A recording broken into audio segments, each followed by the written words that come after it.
सत्यं ब्रूयात् प्रियं ब्रूयात् मा ब्रूयात् सत्यमप्रियम। सत कथा कहिबा उचित, प्रिय कथा कहिबा उचित, मात्र कहिबा उचित नुहे। जो सत्य कहिले अप्रिय हेबा। सत्य कथा कहिबा उचित, प्रिय कथा कहिबा उचित। यह अनुचित जे जो सत्य कहिले आम अप्रिय हेबा। अप्रिय सत्य कहिबा अनुचित। भागवतर वाणी मन रखिबा, विनय मधुर वचन कही तोषिबा प्राणी मन। बंधु, आमे आज नूतन अध्याय आरंभ करिबा। अक्टोबर 15 रु नवेम्बर 15 जाए समस्त राशि क्यों क्यों शुभ फल भोग करिवे बा अशुभ को सामना करिवे से विषय आमे क्रमशः आलोचना करिबा। अश्विन द्विजा कृतिका यही तीन नक्षत्र को नहीं गठित ओ राजकुमार मंगलंक नेतृत्व रे परिचालित मेष राशि ये समाज रे बसवास करुवा समस्त मेष राशि रो व्यक्ति विशेषण को क्यों क्यों प्रकार सुख वा दुख देवे आसंतु ए विषय जानिबा। आगे बुझिबा। घात घात बा रविवार ता आसिब अक्टोबर 20-27 नवेम्बर 3-10-17 रे। घात तिथि षष्ठी ता आसिब अक्टोबर 22 नवेम्बर 7 रे। घात नक्षत्र मघा से आसिब अक्टोबर 27 रे। घात चंद्र माने श्री चंद्र मेष चंद्र अक्टोबर 18-19 ये गला मेष राशि सबुदिनिया कथा। घात घात प्रतिघात देत व्यक्तिर जीवन चक्र गति करिथाय। शुभ शुभ रंग मेष राशि लाल और धला। शुभ बार मंगल और गुरु। शुभ संख्या 1, 8, 9। जानी रखंतु एबे वृषरे बृहस्पति, मिथुन रे मंगल, कन्या रे केतु, तुला रे रवि और बुध, बिछा रे शुक्र, कुंभ रे शनि और मीन रे राहु अछंती। सेमाने योजनाबद्ध भाव रे किभଳି ये संसार को चलाउछंती और से संसार रे मेष राशि किभଳି छटपट होउछि देखिबा। किंतु शुभ खबर मेष राशि को बहुत दिगरु धन आसीबो। अभाव असुविधा ऋण दूर होइजिवो। आज आमे मेष राशि उपरे दुख सुख हेबा। अक्टोबर 15 रु नवेम्बर 15 जाए एही बंधु माने किपरि समय अतिबाहित करिवे जानंतु। लग्नाधिप मंगल माने मेषाधिप मंगल अछंती मिथुन रे माने तृतीय मंगल से 20-10 रे जीवे कर्कट को हेबे चतुर्थ तृतीय मंगल हेतु 19-10 जाए दुख दूर हेबा सह लक्ष्मी लाभ हेबो। प्रथम लक्ष्मी देले किए मंगल से 20-10 रे जीवे कर्कट को हेबे चतुर्थ तृतीय मंगल हेतु 19-9 जाए दुख दूर हेबा सह लक्ष्मी लाभ हेबो। धन आसीबो। 20-10 रु गुप्त शत्रु जागृत हेबे। शत्रु संख्या बढ़ी जीवो। चतुर्थ मंगल हेले शत्रुंकर विकास हुए। शत्रु माने मुंड टेकंती। शत्रु कौन छा छा होंद ना कौन प्रथम कहली प्रिय वाक्य प्रदान तुष्यन्ति सर्वजन्तवः मधुर विनय वचन कही तोषिबा प्राणी मन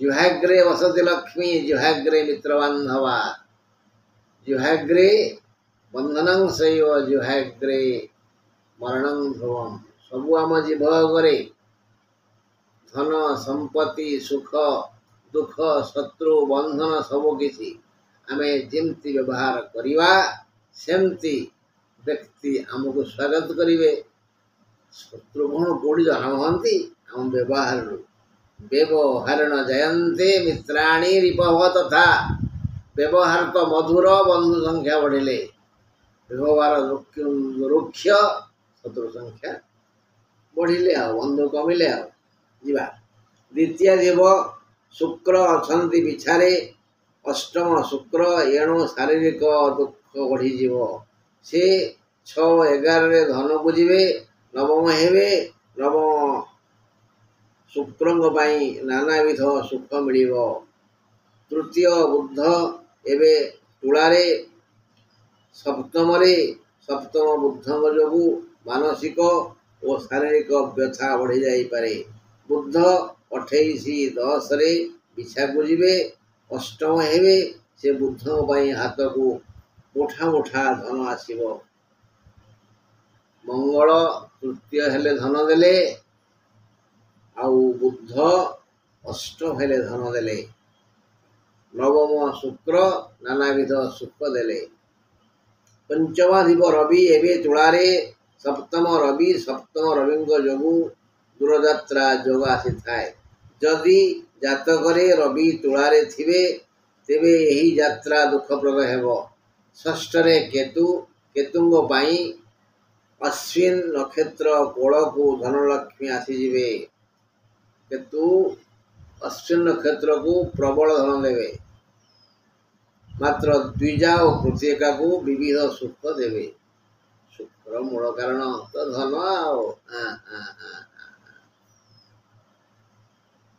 षष्ठरे केतुंग पाई अश्विन नक्षत्र कोल को धनलक्ष्मी आसवे मात्र द्विजा और कृतिका को सी विविध सुख देवे कारण षष्ठ केतु प्रबल धन दे धन आईला रवि जेणु मासाधिप तेणु तीनोटी जाक नक्षत्र को उच्च सम्मान देवे सम्मान पाइले रवि सम्मानित कले एकादश शनि से कुंभर अछंती तेणु एकादश शनि समस्त प्रकार लाभदायक कार्य करिथांती धन मिलला सुख मिलला लाभ मिलला हेले रविंक परी शनि भी भ्रमण कराइबे दूरयात्रा जोग अच्छी बाप पुओ दिहे दूरयात्रा कराइबे निश्चित भाव द्वादश मीन रे राहु शारीरिक पीड़ा बहुत हेबो हेले भी धन देवे धन वर्षा करिवे से राहु भी धन वर्षा करिवे पीड़ा हबो रोग व्याधि हबो आंठु दर्द हबो कांध बिंधिबो तापरे गैस हबो पीड़ा हबो धन आसो वृषरे गुरु द्वितीय घरे द्वितीय बृहस्पति धन दे आप जानते अश्विन और द्विजा नक्षत्र द्वय समस्त को हसी हसी देखु बहुत सुख मिल कृतिका को राजपूजा सह सम्मान मिल द्वितीय गुरु प्रबल धन दे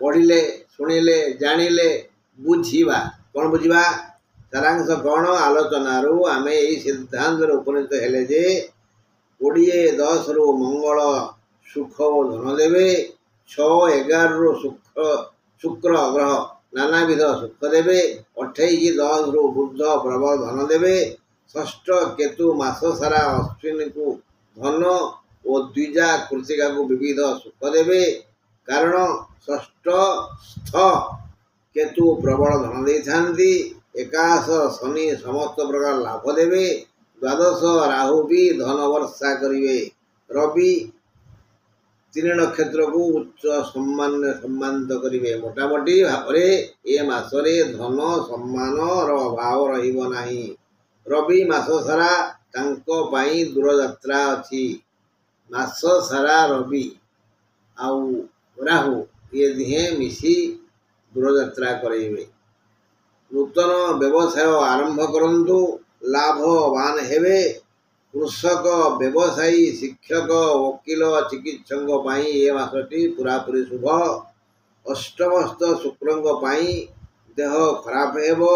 द्वादशस्थ राहु पाई मध्य देह खराब हेबो। राहुंक पाई माली मकदमा ओ कंदल कलह भली समस्या आसीबारे। दशमाधिप शनि एकादशरे एणु कर्म क्षेत्रु भल लाभ हेबो। हेले बागयुद्धरु अपमान मिली पारे। दशमाधिप कर्माधिप शनि एकादशरे लाभ तो हबो किंतु यही बेतंडा हबो वृथा संलाप हबो जाफल अपमान मिलिबो। हेले मौनी नह कलह नास्ती जेते चुपचाप रहिबे कहीं कली कजिया करिवेनी चेष्टा करिवे ए मास सारा जेतिकी आवश्यक सेति कहिबा पाई। आउ जदि किछि अबुझा लोक थिबे तांका पाखरे से जा कहबे आज्ञा हाँ हजूर हेले कली हबनी आ कोन। मनोवांछा पूर्ण हेबो। समस्त मेषराशियांकर मनोवांछा पूर्ण हो। का मन रे कोन अछि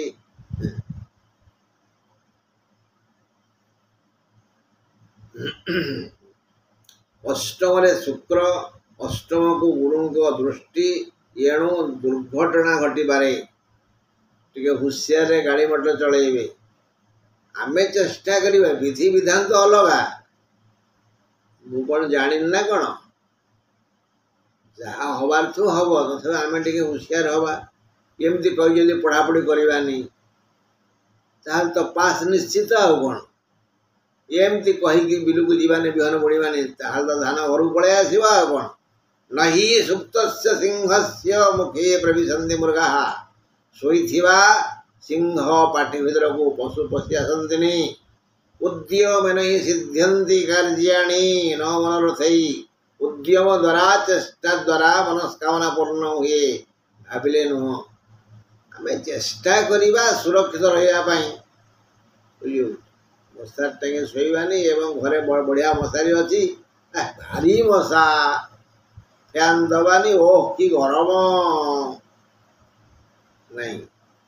चेष्टा कले सबू सफल चेष्टा न कले सब विफल। बंधु आज एतिकी रहिली नमस्कार।